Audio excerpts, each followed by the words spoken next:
I still remember the moment my world shattered, not when my husband signed the divorce papers, not when I packed my bags and left that house, but when my mother-in-law slammed the door in my face and whispered coldly, "You can leave, but the child stays with me." That was the day I lost everything. My name is Aisha. I'm 26 years old.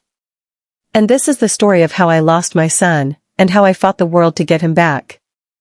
I was married at 21 into what I thought was a respectable, loving family. My husband, Samir, was quiet but decent in the beginning. My mother-in-law, however, had always been controlling. She smiled in front of others, but behind closed doors, she ruled the house like a queen, and I was nothing more than her servant. When I gave birth to my son, Zion, everything changed. Not in a good way. Instead of love, I saw possession in her eyes. She would snatch him from my arms, saying, "You don't know how to hold him properly." She would decide when he ate, when he slept, even what he wore. Slowly, she began pushing me away from my own child. At first, I stayed quiet. I told myself, she's just excited, she's his grandmother. But deep inside, I knew something was wrong. Things got worse when my husband started changing too. He stopped supporting me. Every argument ended the same way. "Amy knows better than you." I felt invisible. Like I wasn't even a mother anymore. Then one night, everything exploded. We had a huge fight, about my son, about my rights, about everything. I shouted, I cried, I begged him to understand that I was his mother, that I deserved a place in my own child's life. But instead of listening, he said the words that destroyed me. "If you're not happy here, then leave." And just like that, my marriage ended. The divorce was quick. Too quick. I was still in shock, still trying to process everything, when my mother-in-law made her final move. As I packed my belongings, holding Zion close to my chest, she walked up to me calmly, and took him from my arms. I froze. "What are you doing?" I asked, my voice shaking.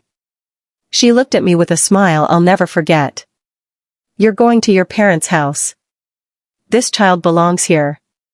My heart stopped. I tried to take him back, but she stepped away. Samir stood there, silent. Watching. "Say something." I screamed at him. But he didn't. He just looked away. That day, I walked out of that house, empty-handed. No husband. No child. Nothing. The days that followed were the darkest of my life. I couldn't sleep. I couldn't eat. Every moment, I heard my son crying in my head. I felt his tiny hands reaching for me, and I wasn't there. People around me gave advice. "Forget about him, you're still young. Start a new life. Don't fight them, they're powerful." But how could a mother forget her child? How could I just move on? No. I decided I would fight. I filed a case in court for custody. It wasn't easy. Their family had money, influence, connections. They hired expensive lawyers. They tried to paint me as unstable, irresponsible, even a bad mother. They said I couldn't take care of my own child. Those words broke me, but they also gave me strength. Because I knew the truth. The court hearings were exhausting. Every session felt like a battle. My character was questioned. My past was dragged through the mud. They twisted stories, created lies, did everything they could to keep my son away from me. But I didn't give up. I brought evidence. Messages. Witnesses.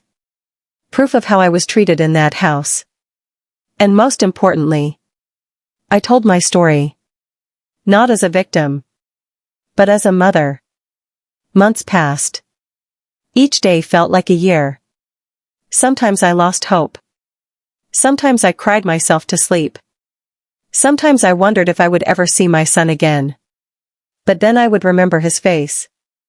And I kept going. Finally, the day of the final hearing arrived.